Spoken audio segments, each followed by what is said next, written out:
Thanks for checking out the Brad and John Show podcast. This segment of the show is brought to you by John Combest's book, Stalking, Harassment, Internet Trolling, A Guide to Recovering and Rebuilding After Online Attacks. It's a great reference if you've ever been the unfortunate target of a social media attack. It's available on Amazon. Just search John Combest. That's C-O-M-B-E-S-T, John Combest, and the book will show up in your search results. Now it's time for another segment of the Brad and John Show. Can you handle it? I'm Egbert, the owner of this station. Check out my website at egbert.com. That's E-G-G-B-U-R-T, egbert.com. Now it's back to Brad and John. Check out their website at bjshow.co. The BJ Show? Come on, guys. Anyway, here's B and J. We're back at it, John. It's Monday, TGIM. Yes, thank God it's Monday. I love TGIM, Brad, and I'm so glad to have met a man, pardon the expression, I'm so glad to have met a man who shares the same enthusiasm for Mondays as me. It's very nice. You know where I got that from, don't you? Was that like a Dave? No, Sam Walton. That's exactly. Yeah, Sam Walton was the guy that he talked about the fact that, especially in his older years, he had a lot of family duties on Saturday and Sunday, and he couldn't wait to get back to work on Monday. Thank God it's Monday. Okay, which is interesting because of the fact that if some people have their way, they'll have Saturday, Sunday, and Monday off. So maybe they will say, "Thank God it's Monday." That is John Combest. I'm Brad, the weirdo, and we get together every morning for an hour. Although when you listen to us on the air, it sounds like we're doing long shifts, which we are. We're really actually live. It's not that pre-recorded stuff. John is a guy who I met years ago after Shelley Barr said to me, "You got to watch this website called johncombest.com. It's got everything you need to know about the state of Missouri as far as politics and things like that." I go, I have no idea who this guy is. Then one day, did you call me? Is that how you and I finally met? Did you call me? Well, I'm a Gen X guy, so I emailed. If I was a little older, I probably would have called you. But I'm a Gen X guy, and I think I emailed it to you, yeah. So him and I met, and John, I'm impressed by John. John had an interesting background. I didn't realize that John and I are both North County boys, although he was a couple decades behind me, shall we say, a couple decades plus behind me in North County. Went to the same, well, not the same high school. We went through the Hazelwood. Did you go all the way through Hazelwood? Oh, yeah, baby. I went to Larimore and then Kirby and then East. And you went to Twillman and Kirby and East, correct? Yeah, which at our time, well, not for you, but for me, was very unusual because they kept moving the boundaries lines for the for the district around. Anyway, John puts together this list every single day of his life for the past 22 plus years. He puts, if you go to johncombest.com, don't expect to see all sorts of flashy graphics and video. It's very Web 1.0 look, but once again, it's done that way for efficiency, for speed. All you do is you find a story you're interested in, you click on it, bang, and it takes you to where that story is. And we start the show off every single morning with John's top three, what he deems to be the top three of all the dozens of things that are on his website. We have this guy by the name of, what's your name again? I'm Casey Kasem. And he starts us off. So let's just move right along because... And here they are. In third place... Brad, I'm glad that you began with your childhood because I want to combine two of your favorite things.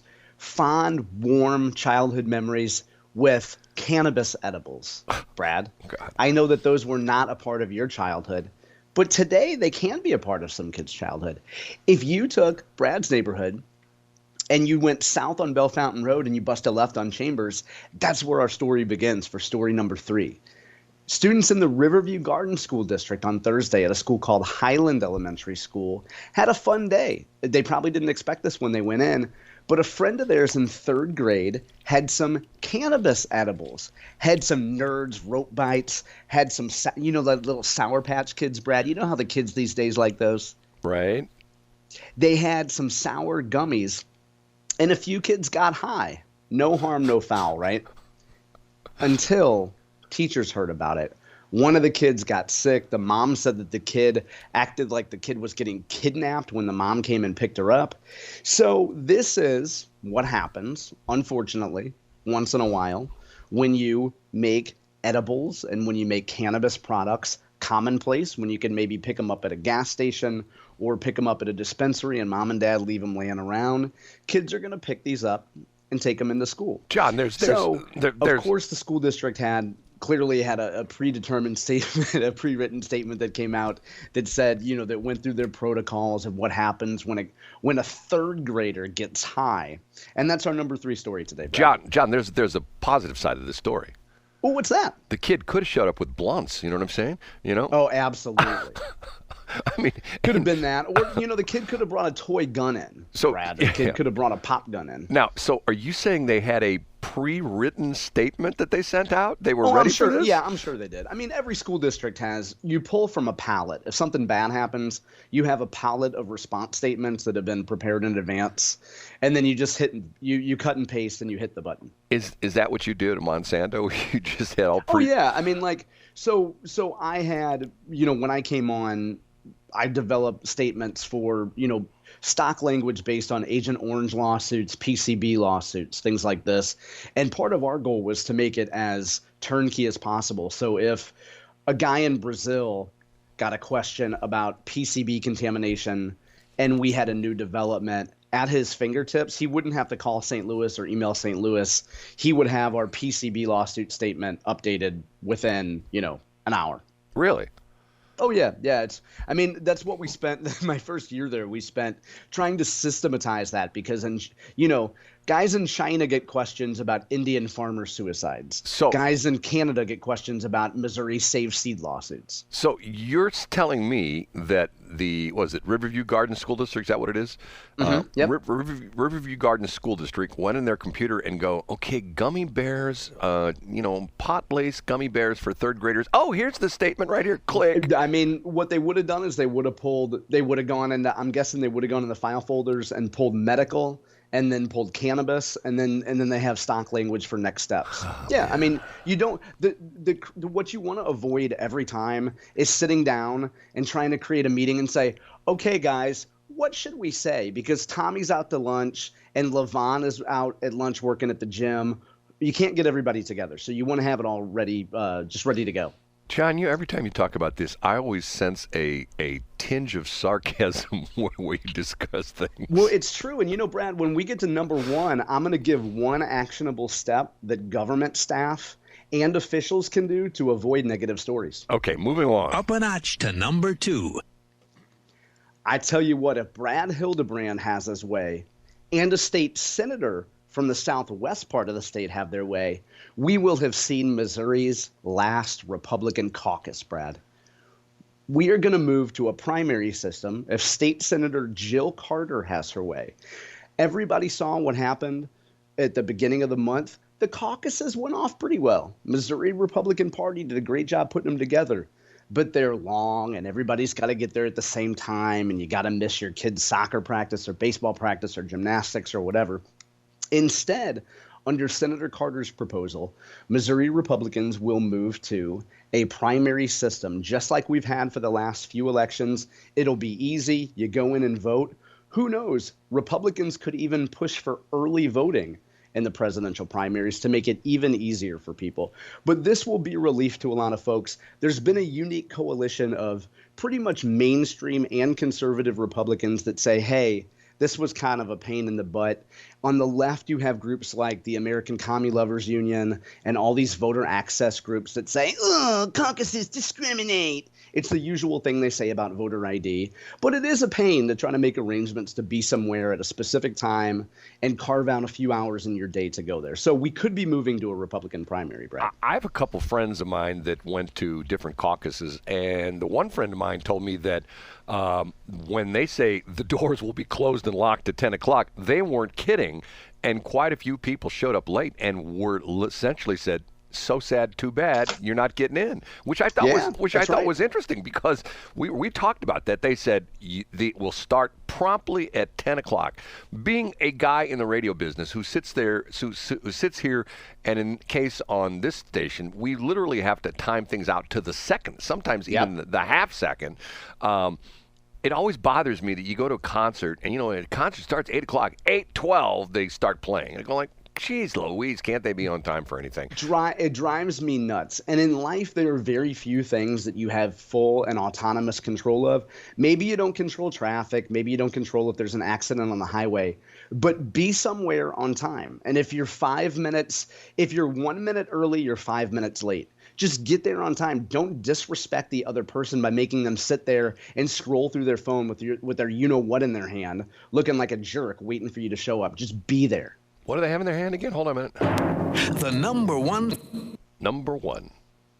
The second appearance this year of Jay Ashcroft on CNN. And once again, CNN does not love Jay Ashcroft.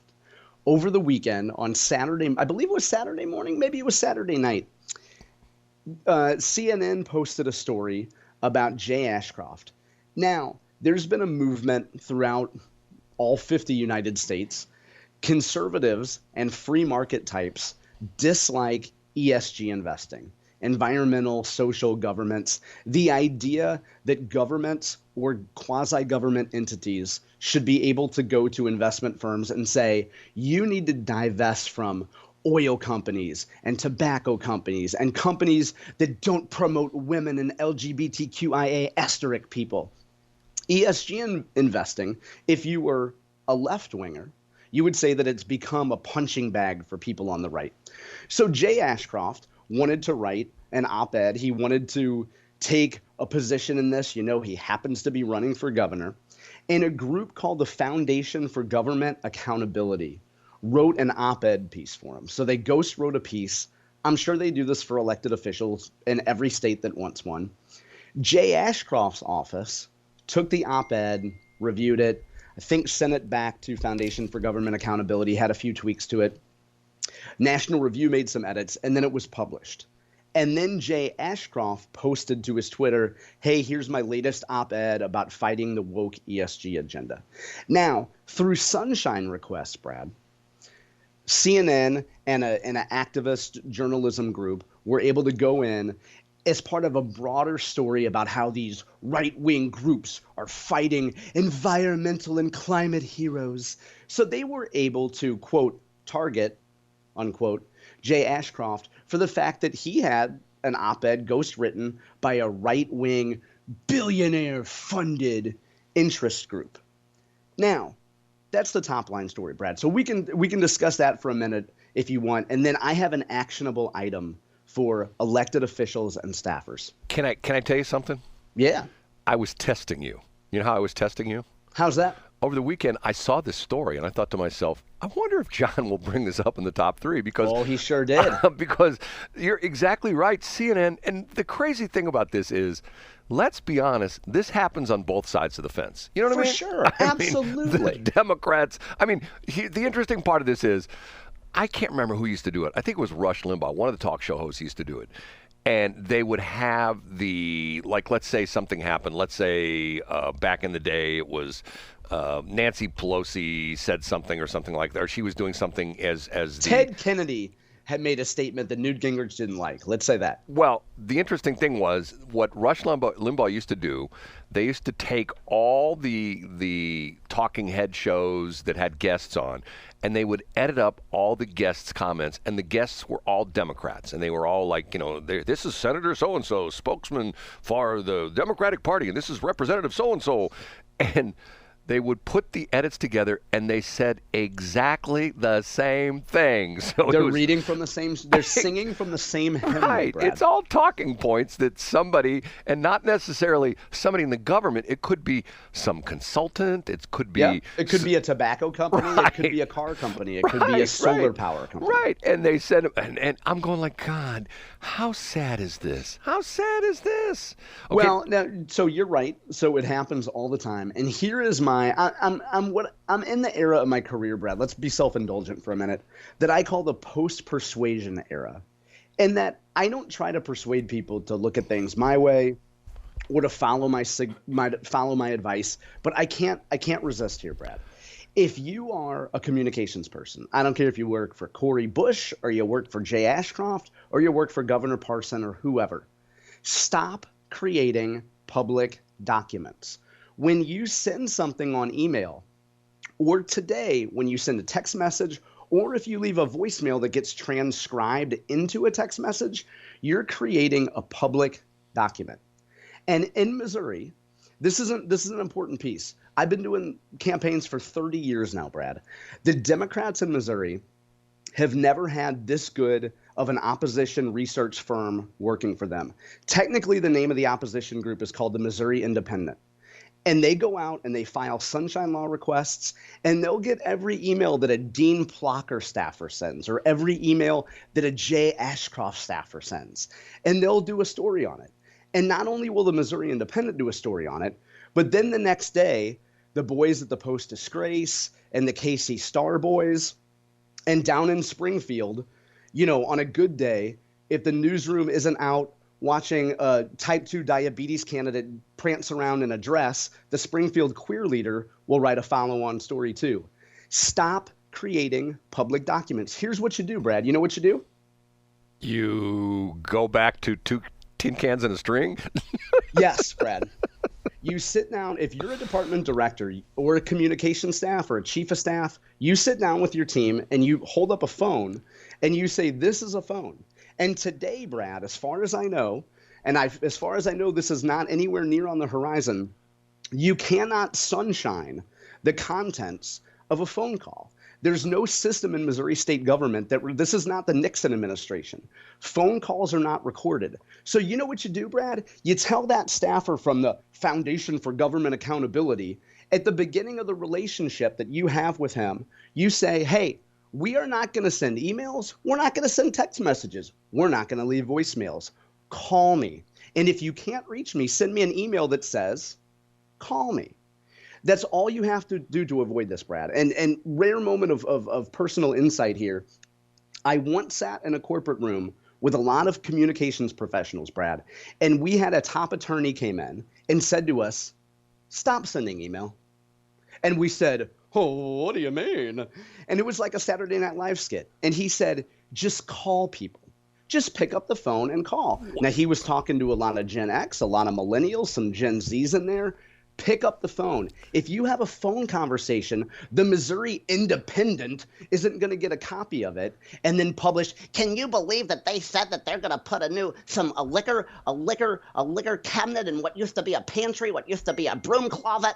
Nobody's going to sunshine your phone calls, Brad. So that's what Jay Ashcroft and every other elected official and comms people need to do. Stop sending emails. Start using the phone. See, what's interesting, I couldn't agree with you more because I'm an old guy, old school. I still call people. And Yep. the interesting... I know you do, Brad. And the best way to get a hold of you is to call you. Yeah, and once again, I answer the phone. Matter of fact, this is sort of interesting in...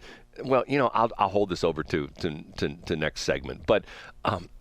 see, and the thing that bothers me about this is, the flip side of this is, I had my experience not last week, the week before, and not to excoriate the St. Charles County Election Commission, but I will briefly tell the story again. I went in there on a Wednesday to try to get the list for all the candidates who are on the April 2nd ballot. And was it named Mark Parkinson? Is that the guy's name? Yep. He told me, first off, it was online, and I told him it's not. And he checked, and it wasn't online. I guess they took it offline. Then he gives me his card, and he says, email me, and I'll send you the list. And I thought to myself, why can't you just hand it to me? I'm here in the office. So I go out to my car, and I email him. 2 days later, I call the next day. Oh, hey, I didn't get the list. He says, oh, you're on my list of things to get done today. It doesn't get done. The next day, this Friday, I show back up in the office, and I talk to a guy. And while I'm talking to this guy, guess who walks up but Kurt Barr? And I said, Kurt, and he says the same thing. It's on the internet. I go, no, it's not. It's not on there anymore. I was here the other day, and Mark told me it's not. So he says to me, I can't give it to you. You'll have to file a sunshine law request. I'm going like, why is it, what is so secret about this? The secret is he didn't want to give me their addresses. So, and I'm going like, if you run for office, that's part of the routine that you have it's public, you're right. Right, you have to know where somebody lives because, like, for example, in St. Charles County, if you live in the Wentzville School District, you can't run for Fort Zumwalt School Board, right? I mean, Absolutely. You have to know where the address is. And the politicos, you know this as well as I do, there's these massive databases that all the politicos use that, people running for office. You give them an address, they can tell you who your state rep is, who your state senator is, what congressional district is, what fire district you're in, what school district you're in, the whole bit. It's all public knowledge, Yes, it is. Man. Okay. You missed a couple of important stories there, John. I bet I did. Hey, you know what I always say? I'm human, and I have a correction when we come back that we didn't talk about Friday. I got corrected by the sponsor of a bill, Brad. Let's get to it when we come back. Oh my God. We have to. Did Bill Eigel call you? Is that what it was? I'm not going to tell you. It's 7:20. Until we come back. Thanks for checking out the Brad and John Show podcast. This segment of the show is brought to you by John Combest's book, Stalking, Harassment, Internet Trolling, A Guide to Recovering and Rebuilding After Online Attacks. It's a great reference if you've ever been the unfortunate target of a social media attack. It's available on Amazon. Just search John Combest. That's Combest, John Combest, and the book will show up in your search results. Now it's time for another segment of the Brad and John Show. Can you handle it?